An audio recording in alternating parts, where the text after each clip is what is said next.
Uma das grandes tretas criadas aqui no canal foi quando eu falei que propriedade intelectual não existe, porque propriedade intelectual não é propriedade. Então não tem nem noção de por que ela deveria existir. E algumas pessoas fizeram algumas perguntas, eu quero explicar direito, melhor pra vocês, por que propriedade intelectual não pode ser sequer propriedade. Tem algumas perguntas que fizeram por aí. Eu quero fazer uma leitura comentada também de um livro sobre isso, mas enquanto eu não faço isso, vamos fazer só um vídeo mais curtinho aqui, abordando isso aí. O que é propriedade em primeiro lugar? Propriedade é uma invenção. O Hans Hermann Hoppe descreve isso muito bem. Eu vou colocar alguns livros ali na descrição para você ler. Se você ler assim, os primeiros 2 capítulos, você já entende a direção que o cara tá indo. E propriedade é uma invenção, é uma ideia para resolver um problema. E é o seguinte, você tem conflito. Por quê? Porque as coisas são escassas. Se eu vou plantar num campo, e eu planto lá meu milho, e eu volto e alguém colheu meu milho, falou, cara, era o meu milho. Aí você tem a noção de propriedade. Mas, não, pera, eu fiz isso aqui, mas você pegou. Se você não tem a noção de propriedade, você vai ter um conflito aí, de quem que é isso? Então a gente precisa ter uma ideia de propriedade e como defini-la e estruturar esta regra, essa lei. No fim das contas é uma lei entre pessoas, é um acordo comum que nós como indivíduos temos, para evitar que conflitos entre indivíduos aconteçam. Porque se você tem uma coisa, ela só pode ser usada por uma pessoa. Essa é escassez. Não tem tudo de tudo para todo mundo o tempo todo. Você não tem coisas abundantes por aí, então tem menos coisas do que as pessoas gostariam, e a gente precisa resolver os conflitos aqui. Então como que a gente vai atribuir isso? Através de propriedade. Como que você dá propriedade? Qual é a noção? É quem tomou aquilo primeiro. Essa é a única, por motivos longos demais, que eu não quero entrar nesse vídeo, a única definição moralmente defensável e racionalmente defensável de propriedade é que começa o título, a ideia de um título de propriedade é criada com quem pegou aquilo primeiro, com quem usou aquilo primeiro, com quem adicionou alguma coisa ali. Não basta você falar, tal coisa é minha, não, você tem que ter ido lá e pego aquilo pra você. Ter usado aquilo. É sua primeira apropriação, esta é a sua propriedade, e daí pra frente você tem um título de propriedade em cima daquele item, ou espaço, ou seja lá o que for, exceto uma ideia, e você vai trocando esse título de propriedade. Quando você vende alguma coisa, você está trocando o título de propriedade com alguém. A rigor, eu sei que é chato pra caramba isso, mas deixa eu explicar. Se você está trocando, você está comprando alguma coisa, você fala, olha, eu tenho esse dinheiro, que supostamente devia ser um título de propriedade de ouro, mas hoje é uma palhaçada gigantesca, mas você tem, digamos, ouro. Estou trocando o título de propriedade deste ouro pelo título de propriedade da sua vaca. Nós estamos trocando esses itens, mas também nós estamos trocando o direito de tê-los. O título disso. É só que ninguém se deu ao trabalho de fazer o título. Vale um frango ciné. Ninguém fez isso. Mas esta é a coisa que está realmente acontecendo. Então, se você faz uma casa, fala, esta casa é minha. Ou porque você comprou o título de propriedade dessa casa, ou porque você a construiu. Mas, para que ela seja sua no fim de uma construção, você tem que ser dono de todos os títulos de propriedade que a compõem. Então você é dono dos materiais dela, você é dono do terreno, você é dono do concreto, da madeira, e você entrou em um acordo para usar a propriedade de outras pessoas que ajudaram você a construir essa casa. Ou você construiu ela sozinha, sei lá, algum reality show, não sei, mas você alugou o trabalho de outras pessoas, você entrou em acordos, e todos os títulos de propriedade foram usados, e agora essa casa é sua, por isso a rigor se diz que não se cria nada. Você só troca e funde ou separa títulos de propriedade. Uma casa é a fusão de um monte de títulos de propriedade de diferentes materiais. Casa. Assim como você pode dividir isso. Você pode ter um terreno grande e falar, não, vai ser esse aqui vai ser pro meu filho, esse aqui vai ser pro meu outro filho, e esse aqui vai ser pro aquele filho que ninguém sabia que eu tinha, mas enfim, reapareceu, né? Então, você está dividindo alguma coisa. Tudo bem. Então, por que ideias não podem possivelmente ser uma propriedade? Porque elas não são escassas. Se eu tenho a ideia de como construir uma casa ou como tocar uma música, e alguém mais toca essa música, ou tem a ideia, não, eu vou construir uma casa igual a do cara, eu não perdi a minha casa. Eu não perdi a minha música. Ela não é escassa.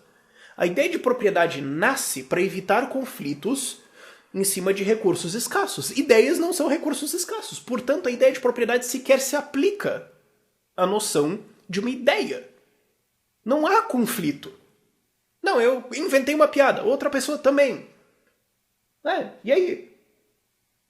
Você pode competir para quem conta de uma maneira mais engraçada, mas Não há disputa. E tem uma outra coisa também, toda essa explicação também, porque algumas pessoas falam, não, mas se eu criei alguma coisa, você não criou nada. Você não criou nada, me desculpa. Porque para você ser dono de uma criação, que é uma transformação, na verdade, é um agregado, você tem que ser dono de todas as coisas prévias. Então, eu criei uma nova música. Você era dono das notas? Não, é que eu associei acordes.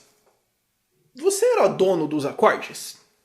Você era dono das palavras, da letra, da melodia, da ideia de uma guitarra? Você era proprietário disso? Não. Então como que você vai ser proprietário da nova coisa se você não era proprietário das coisas anteriores? Como é que funciona isso? É assim que funciona títulos de propriedade. Você tinha algumas coisas, fundiu, você tem uma coisa nova, ela é sua. Você chegou e tomou uma coisa que ninguém nunca tomou antes, ela é sua. Eu criei uma ideia. Não, você não criou uma ideia, você descobriu uma ideia. Você é dono das ideias prévias. Porque você vai ter que voltar lá para o primeiro título. Quem que inventou a primeira coisa, a primeira associação lógica? Você vai ter que voltar para esse título de propriedade. Não faz sentido lógico defender que propriedade intelectual seja propriedade. E tem um outro argumento que falam, mas e como seria? Pera. Eu estou falando do que é verdade e o que é certo, não do que é útil. É a diferença entre filosofia e utilitarismo. Eu não estou discutindo o que é melhor ou o que é mais conveniente. Eu estou discutindo o que é certo. É uma discussão diferente. Mas mesmo assim, mas então como seria a indústria farmacêutica, ou a indústria musical, ou Hollywood, ou... Olha, primeiro, assim, não interessa. Segundo, eles vão ter que se adaptar. Eles vão ter que se adaptar a um mundo onde as pessoas podem comprar a sua ideia, podem copiar a sua ideia. Como vai ser isso? Cara, eu não sei. Eu não finjo que eu sou capaz de prever como o livre mercado resolverá um problema. Tenta explicar para alguém painéis... Tenta imaginar explicar para alguém 200 anos atrás a ideia de um painel solar. Iam queimar você numa cruz. Tenta falar, não, vamos voltar assim 300 anos atrás, na época da escravidão, e explicar como que as colheitas vão ser colhidas hoje. Porque a gente tem essas máquinas... Tenta explicar a internet para alguém 50 anos atrás. Ou sei lá, 50 talvez alguém conseguisse conceber a ideia, mas 100 anos atrás. Eu não consigo prever como as pessoas. Mas dá para você se adaptar. E hoje a gente já vive um mundo onde não existe realmente propriedade intelectual.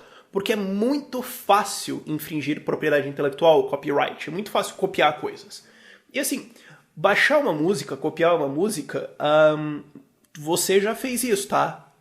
Não sei se você lembra, eu também. Mas ainda assim a música ainda tá aí. Músicos ainda estão lucrando milhões todos os anos. E tá tudo bem. Inclusive a música nunca esteve tão bem na história da humanidade. Você nunca teve músicos tão ricos como hoje. Então... mas outros músicos poderiam tocar a minha música. Mas então por que bandas cover têm ingressos mais baratos do que a banda de verdade? Se eu fosse ver um show do Iron Maiden, o ingresso ia custar o quê? 200 reais? 300 reais? Agora, todo mês aqui em Curitiba tem algum show de uma banda Iron Maiden cover. Eu nem sei dela, porque não é a mesma coisa, Katsu. Porque eu quero ver o original. Ele vale mais. Mas eles podem tocar a mesma música. Dane-se! Dane-se! Talvez você acabe com uma indústria musical mais criativa.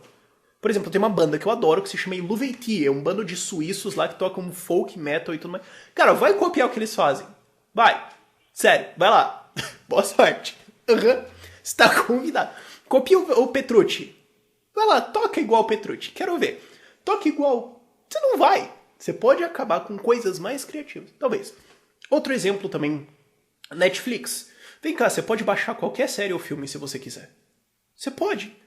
Mas ainda assim a Netflix está ganhando quantidades absurdas de dinheiro. Por quê? Porque eles não estão vendendo filme, eles estão vendendo a entrega. Eles estão vendendo um sistema de entrega desta mídia. De filmes, séries, desenho, o que for. Tá aqui fácil. Assim, você podia baixar isso, mas cara, é tipo 15, 20 reais por mês.